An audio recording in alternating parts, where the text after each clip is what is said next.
नाशकात विविध विकास कामांचं आज भूमिपूजन संपन्न। 24 जुलैपर्यंत सिंहस्थ कुंभमेळा सुरू राहणार। सिंहस्थ कुंभमेळ्याच्या 44 कामांचं भूमिपूजन। मुख्यमंत्री देवेंद्र फडणवीसांचं वक्तव्य। पुण्यातल्या नवले ब्रिज समोर 3 गाड्यांचा भीषण अपघात। अपघातानंतर वाहनांना लागली आग।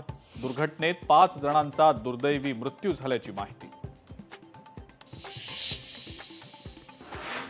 रत्नागिरीमध्ये भाजप शिवसेनेमध्ये संघर्ष उफाळला। खेड नगर परिषदेतील जागा वाटप मान्य नसल्याची भाजप पदाधिकाऱ्यांची थेट मुख्यमंत्र्यांकडेच तक्रार। योगेश कदम यांच्या विरोधात व्यक्त केली थेट नाराजी। माणसांवर हल्ले करणाऱ्या बिबट्यांना ऑन द स्पॉट शूट करा। दिवसागणिक बिबट्यांच्या हल्ल्यात वाढ झाल्यानं वनमंत्री गणेश नाईकांचे वन विभागाला आदेश। पुण्याच्या हवेलीतल्या सहाय्यक दुय्यम निबंधक विद्या बडे सांगळे निलंबित। पशुसंवर्धन विभाग जमीन गैरव्यवहार प्रकरणी महसूल विभागाकडून कारवाई।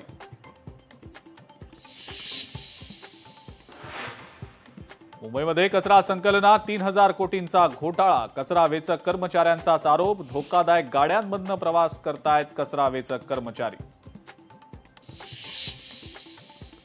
मुंबई स्वच्छ ठेवण्याच्या गप्पा करणाऱ्या आदित्य ठाकरेंच्या वरळी वॉर्डमध्येच कचऱ्याचा ढीग। कचऱ्याच्या ढिगाऱ्यामुळे दुर्गंधीचं साम्राज्य। स्थानिक डॉक्टर्ससह नागरिकांचा आरोप। परिवहन मंत्री प्रताप सरनाईकांनी कचरा संकलित करणाऱ्या गाड्यांविरोधातल्या लोकशाहीच्या बातमीची घेतली दखल।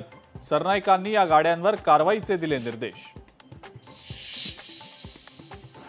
आणि राष्ट्रीय स्वयंसेवक संघाच्या शस्त्रपूजनात AK-47 आणि हँड ग्रेनेड असतात। सुजात आंबेडकरांचा मोठा दावा।